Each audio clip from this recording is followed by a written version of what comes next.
Hello, and a very warm welcome to my channel. My name's Sarah Gray, and I'm the creator behind Funky Fossil.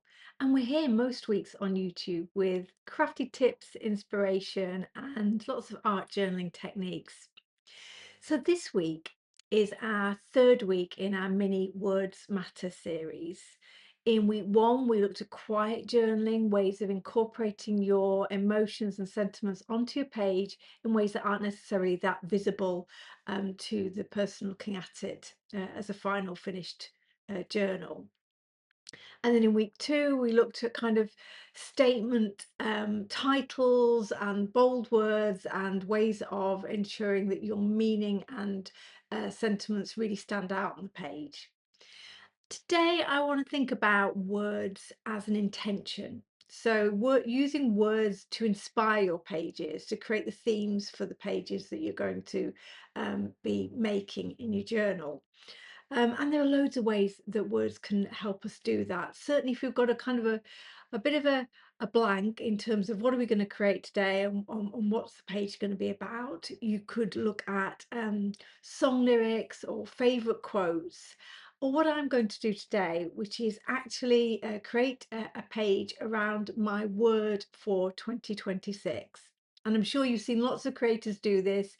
Think of a word that we want to kind of characterize the year ahead, be our kind of guiding theme, and to inform or infuse the style that we want to work in over the coming year.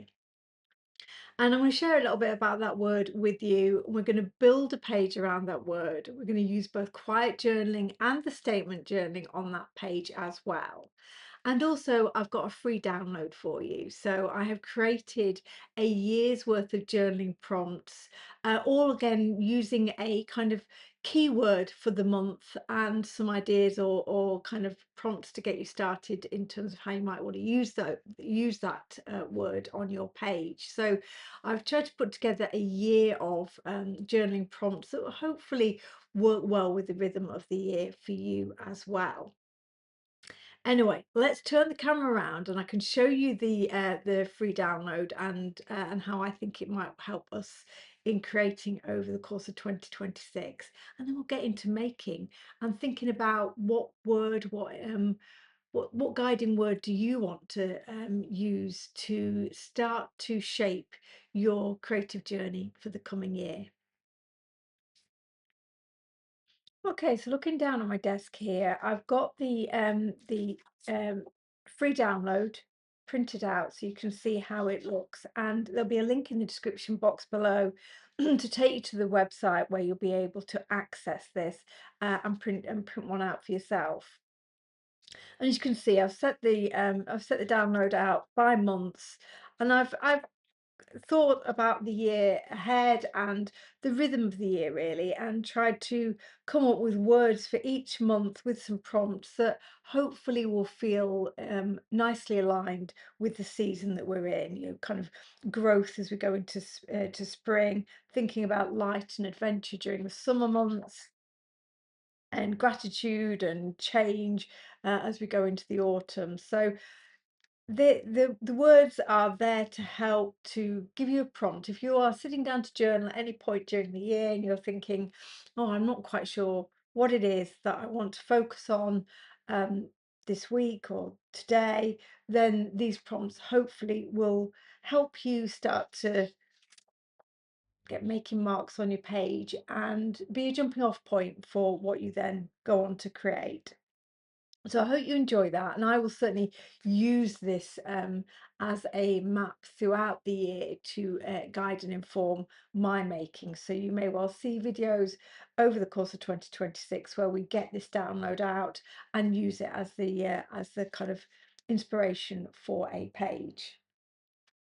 So I, of course, been doing some thinking over the course of the past few weeks about 2025, reflecting on the year that I've just had, and thinking a little bit about what I want to take forward into 2026 and what I want to do more of as we go into the year, and that trying to capture that in a word or a phrase that um, will be my m- set my intention. It's not about New Year's resolutions. It's not about doing a certain number of sit-ups every day. This is more about trying to set a tone for my year.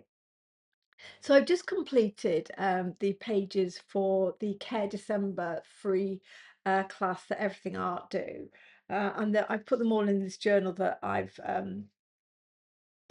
made for the class. And I really enjoyed the process, and it's quite a mindful, quite a reflective class. So, of course, as you'd imagine, with the words Care December, it's there about trying to think about things you've got to be grateful for, things that are important to you. So, it's been really helpful to me in thinking about what do I want to have as my word for 2026. And in previous years, I think I'd have used words like explore, adventure, grow, quite dynamic, quite action orientated words because I always kind of feel like I've got to push forward, do more, do better, and that's been the kind of the energy that I've brought to every new year for as long as I can remember. And this year I thought, actually, I want a softer word. I want a word that's more holistic and is more about both the business and also myself, my family, my health, um, and recognizing the things that are really important um, in terms of trying to keep all those things in balance. So at one point I did think about the word balance and these kind of wellness stones, the kind of the stacking stones, I always think are a really lovely symbol of balance and wholeness. Um, but actually, when I was getting towards the end of the Care December uh, journaling prompts, I thought, um, actually, nurture would be a good word for me for 2026. That sense of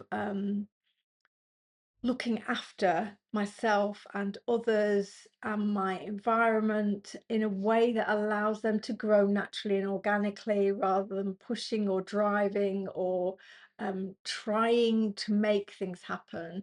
The key for me next year will be nurturing, recognizing and enjoying and being present in what's good and what I want more of, and also just allowing things to develop at their own pace, which I'm a very impatient person, so it's going to be quite a challenge next year to kind of really keep that in mind. And that's why I think it's a good word for the year. So my word for 2026 will be nurture. And I want to try, given this is my Care December journal, I thought actually it'd be really nice for the last spread in the journal to be inspired by that intention. It will be in keeping with the tone of the rest of the pages I've created, and it'll be nice for me to start 2026 with a new journal and take nurture into that. So I've got a couple of pages in my journal here, which I've added gesso to because this is just scrapbooking paper. This is an old map from an atlas. So they're not mixed media papers. So I did a nice healthy covering of gesso to them. And all I've got in front of me at this point in time is my oak tree silhouette. Because what I'm thinking in my head with the theme of nurture is that I may well want the tree, but I want the roots. So I'm going to try and ensure there's a good amount of this journal spread, which is about the roots that are supporting that tree, that have enabled it to grow and become so majestic. So I'm going to have some roots going here. I've got my tree. We're going to have space here, probably to put our signature word on the page. And also I'm going to do some quiet journaling. I'm going to start the page off by writing a little bit about what that intentional word means for me, and then we'll start working over the top of that. So just remember back to week 1 where we were talking about how you can kind of bring meaning to your page that isn't necessarily legible or even particularly visible in the final outcome, but you've infused the page with that meaning. So I'm going to start with some quiet journaling, then we'll build the imagery up.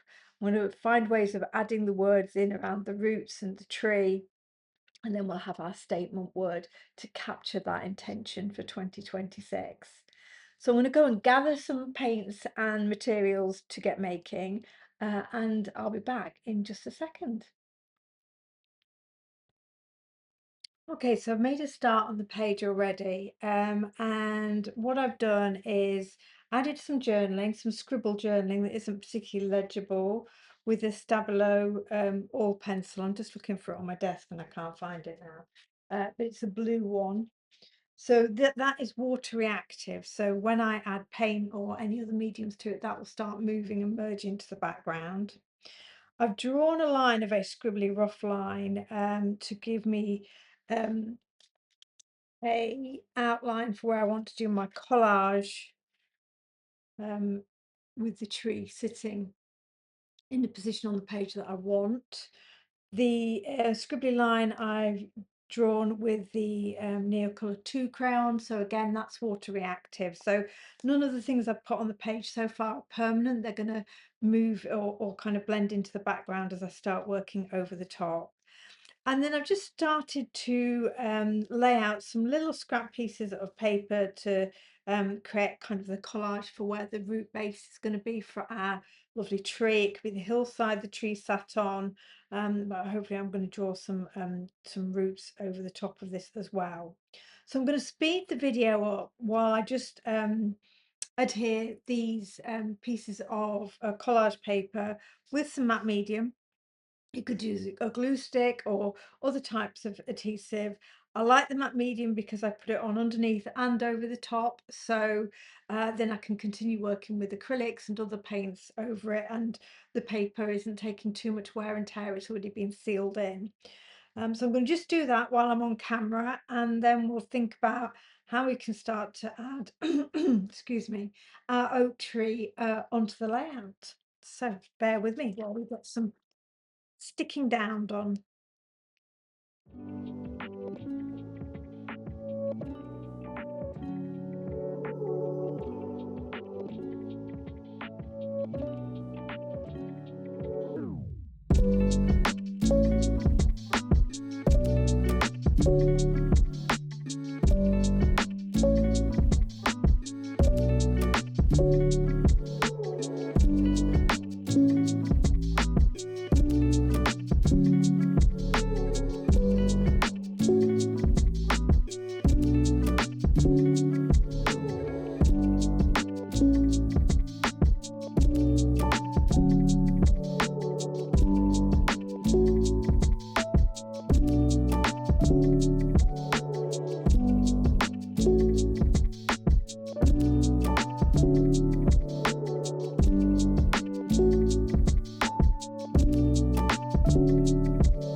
My collage is pretty much dry now, so I'm going to add some paint and stencil in the shape of the tree.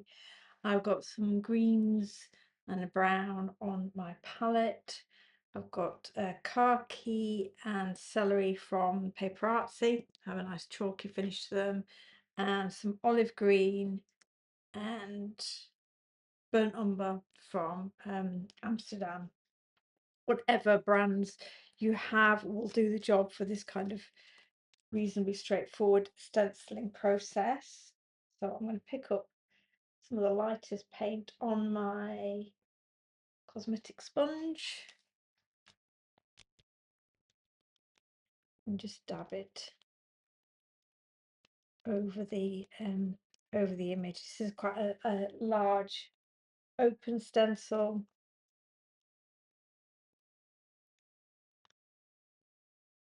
so it's really only around the edges that you need to take a bit of care just not to have any bleed come through. And I'm just picking up different shades of the green as I go, in the hope that we'll get a nice variegation of colours. I'll add some of the darkest green at the end. I'm wanting to stamp over this area, so I don't want the colour to be too dark, although I could do white. I might do white heat embossing on my stamping. I've also got a piece of scrap paper under the page here, just so I don't apply paint to my back cover. This is the last page in my journal. So let's add a little bit of that darkest green. Just trying to pick that up.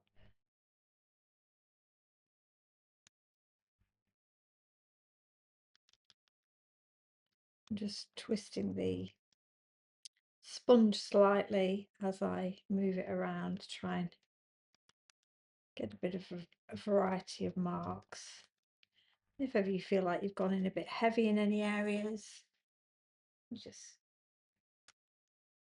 go back in with one of the lighter greens and they'll start to naturally blend out.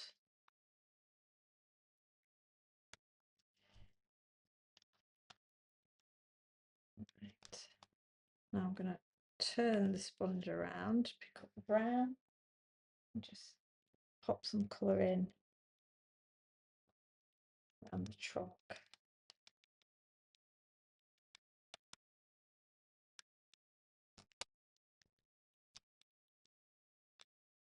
There we go. Looks really lovely, doesn't it? Right, I'm going to let that dry and then we're going to do some stamping into the treetop. And then we can block that out by using our mask and start to fill in the skyline that we've got going on around the tree here, and that will blend in some of our scribble journaling on this side of the page. So a bit of time for paint to dry, but it won't take too long, so I shall be back in a very short minute. So once my tree had the paint on my tree dried, then I've stamped our fabulous A6 affirmations stamp and clear heat embossed it over the treetop. Now clear heat embossed it because the ink doesn't typically dry very well on acrylic paint. So by using a clear embossing powder, you can seal it in. So now I want to kind of almost block out my tree with my mask so that we can remove the kind of surplus words that sit outside the tree and also start to work on our sky area as well. So I've got some acrylic paints off to my side. I've got some white, titanium white, this is very heavy body actually, a blue, cerulean blue and a light blue permanent. So I'm hoping that those are going to kind of work together on my sky to give me a bit of movement and a bit of a kind of light soft background here, because obviously we want to make sure that our kind of word for 2026 can be a nice balanced focal point alongside the tree. I have to my side as well, I've got Broken Radius, picking up thread there. Broken Radius, one of our stencils, which I'm thinking I might do a bit of stencil lifting over here just to give the feeling of movement in the sky, but I'll have a think about it when I get there. So I've got paintbrush, cosmetic sponge, so many different ways of applying your paint to your page, and it's quite nice. I think I'll start with the sponge as I go around the tree, but it's quite nice to use the different ways of applying the paint just to give a bit of texture and make it a bit less even. So what we want is a kind of a bright, fresh sky here. So I'm going in with a sponge around my tree because that's probably my best way of getting a defined line around the tree itself. I'm just going around the mask and we're blocking out the words there and I can keep working over those if I need to strengthen the coverage. And I'm just going in with the lighter of the blues and then kind of popping back in with some of the white. So that's kind of giving me a stippled look. Once I feel I've got the tree defined, I can remove the mask and work over the rest of the page without worrying about erasing, blocking out the tree basically. So I've got good, and I can work closer to the ground here, probably with a brush to give me a bit more control. But nothing on this page is intended to be precise or perfect. I'm just really wanting to create a kind of a mood, an impression, rather than going for anything that's got to be absolutely perfect. So that's already looking nice there, isn't it, with that kind of sky appearing behind the tree itself that we've masked off. Oops. So let's have a look. Let's get I'm going to squirt my paints with a bit of water because, as I say, they are quite heavy body. So as we work over this bigger space here, I want them to kind of spread and move reasonably easily and smoothly. And of course, our journaling, the journaling that we started the page with, has been done with a Stabilo, so it's that's going to kind of move and respond to the paint going over the top. So while my paint is still dry, dry, let's just put the stencil over the top and lift a little bit of that colour. Bear with me a second, I'll get my wet wipe. Try and make sure it's not overly wet.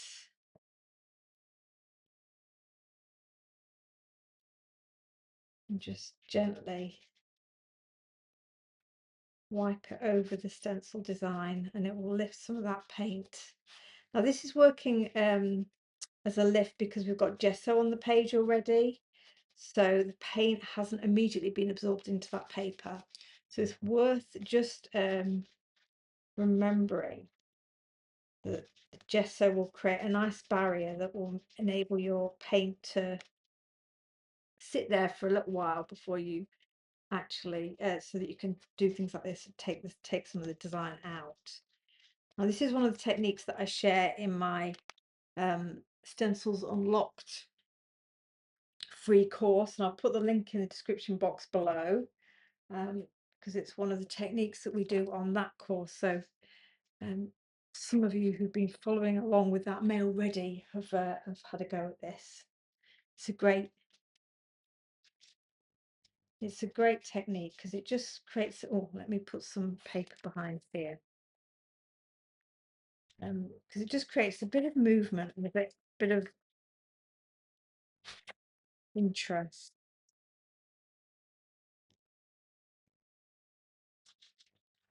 But prevents the oh my days, what am I doing here? Let me get another piece of paper.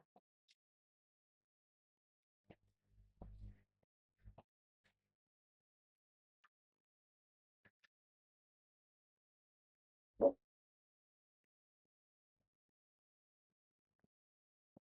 can't remember what I was saying then now before I rushed off to get some paper. I'm just conscious I'm painting everything around my page as well as my page.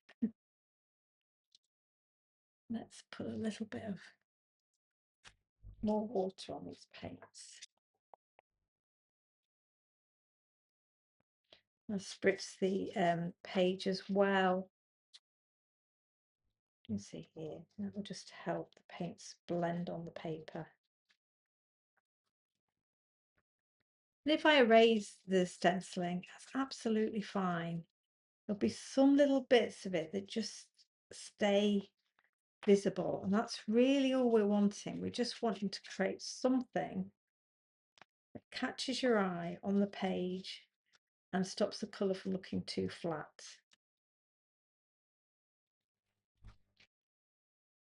So for example,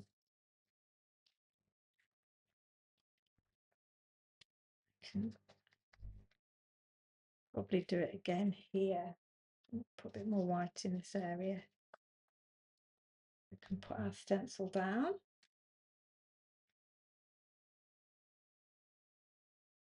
I just think this design almost could be like, looks a bit like the wind or clouds.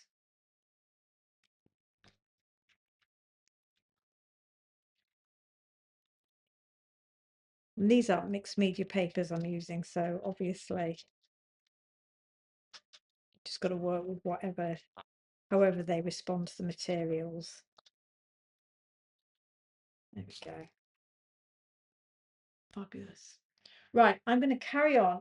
I'm finished just adding the colour to the sky, and we'll come back and think about adding our words and bringing the page together. Look at the state of my hands. I should have washed them before I put the camera back on.